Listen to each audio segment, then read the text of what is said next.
Good morning, everyone. Thank you all for joining us here on Barnstable this morning on this Tuesday, December 4th.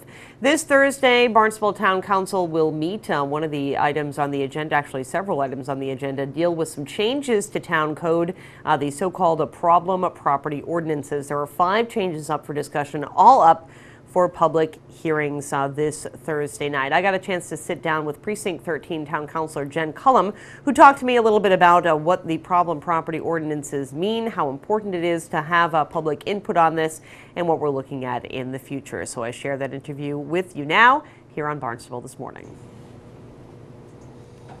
Good morning, everyone. I'm Sarah Colvin, and I'm very pleased to welcome to Barnstable this morning our Town Councilor for Precinct 13, Jen Cullum. Jen, good morning. Good morning. Thank you so much for stopping by. Well, thank you for having me.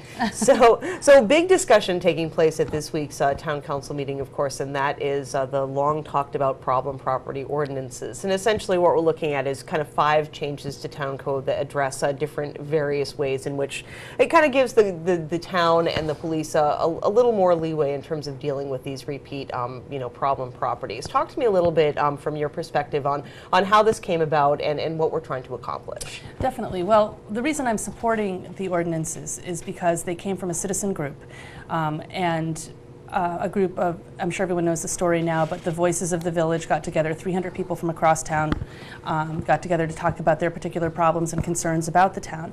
And because of that, there came several task forces. Some of them have since been melded together, others have been done away with, whatever, but the crucial problems remained, and those were identified and solutions were brought forward, or potential solutions were brought forward. And in an 18-month period, Laura Cronin, Milt Berglund, and a bunch of other people got together with legal and regulatory services and the chief of police to try to hone ordinances that would help improve our community. The point is to help improve our community. The point is not to upset our community. The point is not to help further deteriorate our community or to put anybody's rights on the line. That's not the point. I'm supporting them because they come from a citizen group, because they're not rolled from town hall down, they're not rolled from the state down, they're not mandated in any way. And I believe that because 300 people got together and addressed these as concerns, that they are actually concerns of the entire town of Barnstable. So. Right, and from looking at them, a lot of them kind of address the quality of life issues. For instance, the one that deals with the police department and multiple police calls. As it stands right now, there's really not a whole lot the town or the police can do when they get repeatedly called over and over to the same address. And this really kind of puts the onus on the homeowner, whether it be an owner-occupied home or, as more often is the case, a tenant-occupied home, to kind of say, okay, well, we're going to take a look at who's occupying our home and things like that. So talk to me about that aspect. Well, okay, so one of the reasons I ran for town council was because in my neighborhood on C Street, drugs were so rampant. So I kind of believe in general in choking the snake from the neck down. That's how I work. So I went and looked at other areas that were also riddled with drugs and ended up at Fresh Holes. So for a year and a half now, or about a year and a half now, I've been looking at different ways to reassess the issue of Fresh Holes, which is a very crucial issue to our town because we can market as much as we want, but the locals aren't going to buy it. The tourists will come, the locals aren't going to buy it because we know that there is this open sore that we need to heal.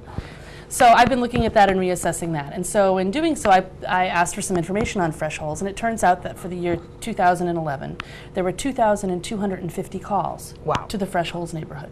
That is a large number. It's a staggering number. And those are calls that were initiated by the police department to make safe a property. They were also initiated by neighborhoods. They were calls, police calls, and solely police calls, not fire calls, nothing like that, just police calls. So if you say, just randomly, and this is just me, if you randomly assign $100 a call, it's almost $250,000 in taxpayer dollars going to support services in an area that never gets better. So this is why I'm really behind this ordinance and why I really hope it does pass, because with that $250,000 we could do a lot more. Maybe we could improve it if we reassess the situation. Maybe we could improve it if we put the pressure on the people who are collecting the rent check to choose better tenants. And there are ways to do that, run a credit check, things that aren't happening over there. I've met with the people who have Fresh Holes, who own Fresh Holes. We've met with, I think Tom Lynch mentioned at the last last Barnstable this morning, that we had met with the shareholders over there, and you know, largely 95% were completely for the ordinance. They want a safer neighborhood too. Now, the people in Fresh Holes, I mean, Tom Lynch and I and Mark Ells, we've walked through there. I walked through there often. I've walked through with the chief. You know, from at 3 o'clock in the afternoon, the kids are getting off the school buses, the mommies are there waiting to hold their hands. They need a safe neighborhood. Absolutely. All the cars are gone. People are working. The perception of Fresh Holes is that people can get away with stuff there, so they come from other areas to do that stuff there. But, you know, I really feel that 2,250 calls is way too much for one particular little neighborhood. Absolutely. And I'm really hoping that we get support of the council on this one to reel it in. And incidentally, the ordinance reads, our ordinance reads, after 2 police calls, the chief will write a letter to the landlord saying, look, we have a problem. And after that 3rd call, the landlord could be billed back for whatever the cost is to shore it up so it's safe. Right, and just to make them aware of what's going on in their property, and to make them pay a little bit more attention, to what's going on. Exactly, because you can't, I mean, I'm a capitalist. I have no issues with people collecting money. I collect money. I'm actually a commercial landlord. So I understand that. However, you can't take a check and trash a community. Right. It can't work that way. You know, there's got to be some responsibility there behind that. It's true, and besides that, I mean, the adage that we are as strong as our weakest link is really, really true, especially in that neighborhood, and especially when we're dealing with a huge problem like pills and drugs, and it's huge. Absolutely, and it really is, and we're only seeing it kind of get worse as the years go on. So it's definitely time. It's more than time to take a stand and say, okay, what can we do as a town and as a group of citizens to improve our quality of life and perhaps deter this drug activity from happening within our town? Absolutely, and I've asked recently for Tom Lynch and president of the council, whoever that may be, in a couple of weeks to put a workshop together for us so we can learn a little bit more about prescription drug abuse and what's going on with methadone and Suboxone clinics. I mean, I don't know what's happening with that, but I'll tell you something. You know, we've lost a generation pretty much to people that are addicted to these pills, and you know, in an effort to better understand it and maybe get ahead of it a little bit, we need to really take a look at it and really reassess and figure out how we're gonna mitigate it, because it's a huge problem. Absolutely. You know, I heard a statistic recently that 1 in 10 addicts is actually receiving treatment with Suboxone. Wow. 1 in 10. That means there's 9 that aren't addicted that aren't. You know. And you know, it's definitely something that issue that we want to see addressed. Certainly, and quality of life, and you know, we want Barnstable to be a safe place for our kids to grow up and to not have those distractions. Exactly, and it should be, regardless of your economic class, you should have a safe place to live. You know, whether or not you have leather furniture or terry cloth, I don't care, but your child should be safe. Absolutely. When they get off the bus. And so this is not a war against the poor. This is a war against illegal activity, especially in poor neighborhoods. Absolutely. So of course we've got five changes on the table. We talked a little bit about the police calls. Tell me a little bit about some of the other ones that are going to be up for public hearing this Thursday. Okay, so there's the property maintenance one is a real hot button issue, and I get that, I understand that, but at the very least, it was brought forth as a major concern by a constituency to say, look, we have our home that's worth $500,000, and we have this person renting out a home that's being trashed right next to us, and so ours looks terrible. It's an issue around town. It's an issue around town. It really is. No matter, and actually, when we brought these ordinances to different civic associations. I went with Laura Cronin and Milt Berglund and John Crow to different civic associations to fully vet them. We had basically the bones of the ordinances together to talk with people about them and address concerns. We've always been open to that, by the way, constructive criticism, and we remain open to that. I mean, we are, I am at least a mouthpiece for my constituency, and all councilors are. So if you have concerns, I hope you're fully vetting them. No one takes it personally. It's not my child. It's an ordinance. We want to hone it so it's best for the people of Barnstable. So all concerns are taken very seriously. And how can you know what people are thinking unless they tell you? And I think that's so important. So many people are so quick to judge and complain, but it takes a matter of sending an email or picking up the phone and saying, hey Jen, this is what's going on. How can I add this, or this I don't think is a good idea? That's the root of the democratic process. Thank you, and that's why I'm supporting it, whether or not I'm 100% for any of it. The point is that it came from a group of concerned citizens, and that's my job as an elected official. And I do have to say that, I've been a councilor now for over a year. The people I've met at Town Hall are without a doubt, the most committed and respectful people. And they really want what's best for their community. And whether you agree with them politically on the political spectrum or not, that is 100% the case.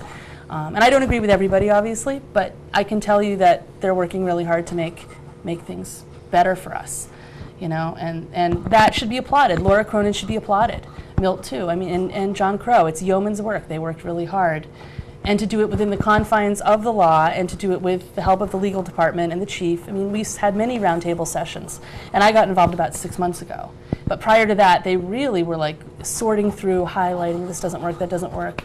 You know, really. Exactly. So, but the point about the property management one is, when we took this on the road to the other civic associations, this was the most beloved ordinance, oddly enough, because the people who were at the civic associations were like, oh my God, we have so many blighted properties. What do we do? Right. What do we do? You know, I mean, in town hall, Tom Lynch will tell you that there's phone calls every day about people with ramshackle this and that and the other thing, and the neighbors are upset. So whether or not this is the final product, right, or just a place to start, either way, it's an issue that needs to be addressed in our community. So I'm hoping that we'll at least end up with a starting point. Exactly. And there's a big gray area, you know, because obviously we're not saying, you know, your grass is growing too long, you need to cut that, but it's, you know, where does it stop? You know, what's junk and what's lawn art? Absolutely, right. You know? I think that's a big discussion. It but is, it's yeah. true. I mean, you know, how many, you know, exactly, it's a big gray area, lots of discussion there, but certainly will be nice to have something in place to help neighborhoods look as best as they can. Well, you know, it strikes me as very funny that you can send your kids to the Horace Mann Charter School and say, you know, look at all the wonder in the world and you can be anything you want to be, and then they leave school and they walk across the street and they see this like boarded up gray building that looks like a crack house. I mean, what message are we really sending here? Like, you know, we have a social responsibility to make our kids feel safe and to give them the best that we can. And I feel like these ordinances are really based in that. Absolutely. Well, I certainly anticipate a lot of discussion coming up this Thursday night. Definitely. Yeah. I think it will be lively. And for those of our viewers who may not be aware of what's going on, or if they'd like more information, I think probably the best place to start is the Town Council agenda for this week. It kind of lays out all of those ordinances, the changes, what people are looking for. Is there anything else you'd suggest if people want to do some research and learn a little bit more? The Greater Hyannis Civic Association has a website that has the ordinances listed on them. And like I said, you know, you can always reach me, jen@cstreetmarket.com. I'm happy to respond and to tell you what I know. I'm not suggesting that these are perfect by any stretch of the imagination, but I'm suggesting that they're a place that we start to improve our community. And I believe in that wholeheartedly. I really do. So. And as you say, you know, that's why there's a public hearing this Thursday for people to come up and come say, speak. You know, whether you're for or against or have suggestions. That's or what your concerns are. I mean, yeah, exactly. You know, so you can let us know what you think. But you know, prior to that, if you'd like to email me or any of the councilors, you can go through the town council office and send an email, and it'll be in all of our mailboxes, and all the concerns will get to us, and then we can banter about those too, because it is obviously our job is to bring your concerns. Absolutely. So remember, you're the boss, you know.